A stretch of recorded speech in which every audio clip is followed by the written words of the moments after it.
PVC, voilà pour le programme, je file là, je vais me réchauffer.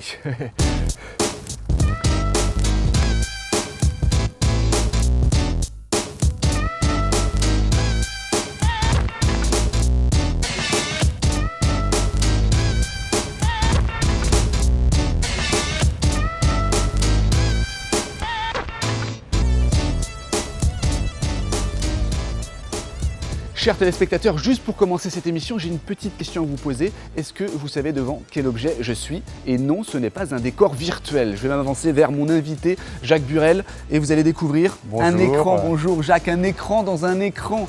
Et on va en parler. Jacques, je vous présente, on se connaît, on s'était vu il y a 3 ans, j'étais venu ici, même chez Baudet. Vous en êtes le directeur commercial, Baudet Trémentine. Merci infiniment de me recevoir encore une nouvelle fois. Merci à vous.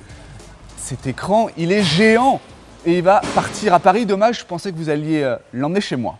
Non, il va aller pas très loin de chez vous, puisque d'abord, il va commencer par aller à la Meilleraye sur le championnat de France de badminton, donc qui se déroule à la fin du mois de janvier. 31 janvier, fin janvier, 2 février, les dates exactes. Voilà, et puis ensuite, donc, il part à Paris, pas exactement Paris, mais dans un site à côté, Eurodisney, avec les grandes oreilles, effectivement, pour ce qu'on appelle anciennement la Semaine des As, qui s'appelle aujourd'hui la Leaders Cup. Voilà, donc c'est ce qui va permettre, sur ce panneau géant, cet écran géant, de reproduire le panneau de chronométrage, tant pour le bad que pour le basket. Donc on a développé des logiciels qui peuvent s'adapter sur des panneaux vidéo comme ça de très très grande dimension. Jacques, moi j'ai envie de parler de Trémentine et des liens qui vous unissent avec cette commune. Vous l'avez symbolisé d'une fort belle manière il y a peu de temps. Vous avez installé une horloge géante sur le territoire de Trémentine. Pourquoi? Est-ce que c'était dans les cartons ça depuis longtemps? Est-ce que c'est une demande de la mairie? Alors, au départ, donc cette horloge elle a été designée par un grand designer qui a équipé tous les quais de la SNCF, qui s'appelle Christian Descamps, qui est aujourd'hui à la retraite. Et il y a 12 ans, exactement, on a fait 4 horloges pour des gares TGV Méditerranée, donc la gare de Valence, la gare d'Avignon, la gare d'Aix-en-Provence. À Valence, il y avait 2 horloges. Et puis Avignon et Aix, il y en avait qu'une. Donc il en restait une sur les 4. Sur les 4, non. Ah, il y en avait une 5e? On en a fait une 5e. Ah, c'est ça, c'est la 5e. Voilà, parce qu'on voulait peaufiner notre savoir-faire. Et donc du coup, on a fait une 5e horloge. Et puis cette 5e horloge, on l'avait gardée. En se disant, alors il y a eu plusieurs épisodes où on se disait, on va la mettre sur l'autoroute, sur l'aire de Trémentine. Et puis c'était pas possible. Alors, elle est restée là, le temps a passé. Monsieur Baudet me disait, Jacques, il faudrait que vous la vendiez, cette horloge. Donc oui, mais bon, pas de nouvelle gare qui pouvait accepter des dimensions pareilles. Donc elle est restée là. Et puis, petit à petit, l'idée a germé avec le maire de Trémentine de pourquoi pas l'installer à Trémentine. Et puis, l'idée du rond-point sur la nationale, c'était quand même quelque chose, un endroit idéal pour pouvoir la mettre.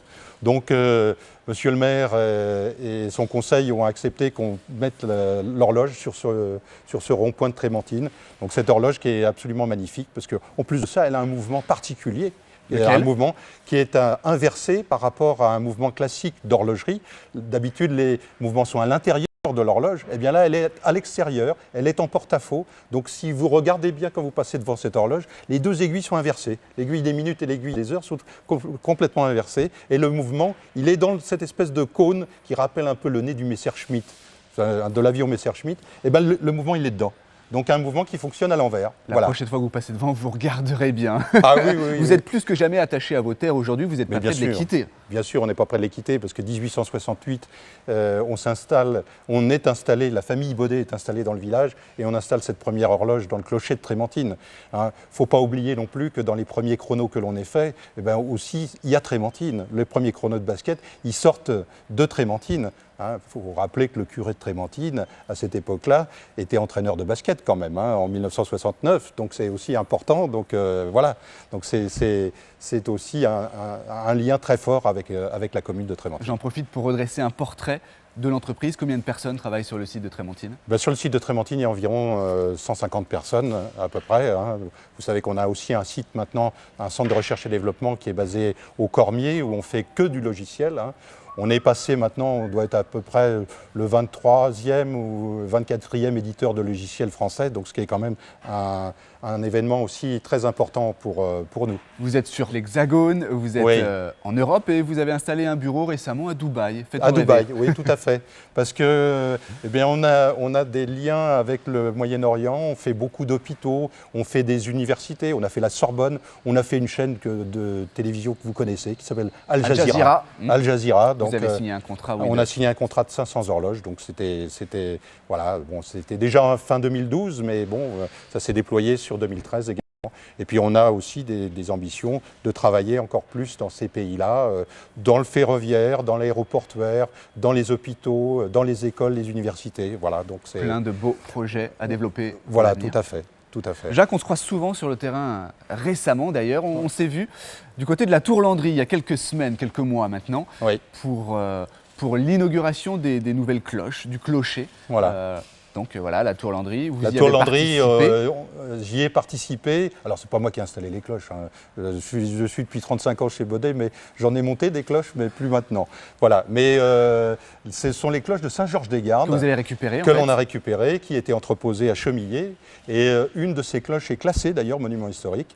Et on l'a restaurée. Elle a été restaurée dans les ateliers de Trémentine, peu après la 1000e cloche que l'on avait fait aussi en 2012. Donc voilà, donc c'est aussi important de travailler près de chez soi et puis d'installer ces cloches dans le clocher de la Tour Landry, qui était quand même une église magnifique, hein, une très belle restauration. Et je vous engage aussi à aller voir l'éclairage du cadran, qui est tout à fait particulier, parce qu'on a mis au point cette année un nouveau cadran, un cadran lumineux, avec, qui a un blanc le jour, et les chiffres noirs le jour, et la nuit c'est l'inverse, le cadran est noir et les chiffres sont blancs. Donc si vous passez par la Tour Landry, eh ben, arrêtez-vous le soir pour regarder l'horloge, c'est assez particulier. Jacques, on va se quitter sur cette petite anecdote sympa. Ouais. Pour l'écran, il n'y a rien à faire, vous ne me le donnez pas, non? Non, je ne vous le donne pas. J'ai essayé. Hein. Voilà. Merci Jacques. Merci de votre à bientôt, visite, et peut-être puis dans à très 3 ans, bientôt, je sais pas peut-être dans moi. 3 ans, peut-être avant. Oh, je reviendrai sur Trémentine. Si on a une belle opération, pourquoi pas. Allez, Voilà. à bientôt. À très bientôt.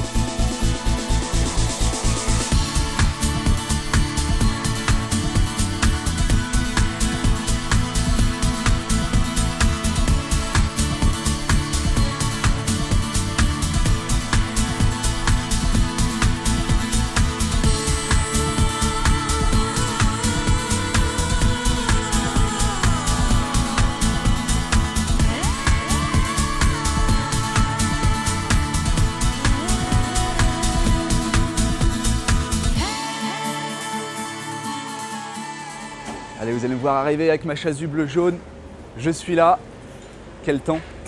Je rejoins mon invité. Bonjour. Olivier Leclerc, bonjour. Bonjour. Vous allez bien? Je vais très bien. Merci de m'accueillir avec ce beau temps. Sympa. Bienvenue sur le site de Paprec Plastique De 49. Trémentine. De Trémentine. Directeur. Vous êtes le directeur justement Je de suis- Paprec Plastique 49.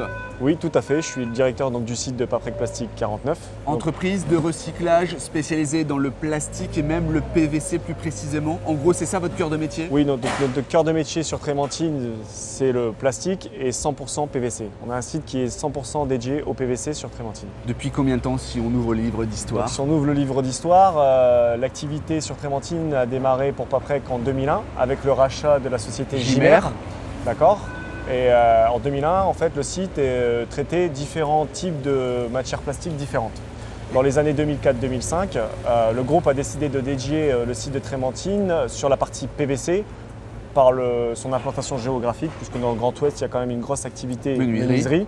Donc le site a été dédié sur le PVC à partir de 2004-2005. tout Olivier, simplement. juste avant de revenir sur Trémentine, un petit mot sur Paprec, spécialisé, pour que les téléspectateurs le comprennent bien, dans le recyclage, mais alors toutes sortes de recyclage. Oui, tout à fait. En fait, Paprec est un groupe qui a démarré en 95 avec le rachat par Jean-Luc Petit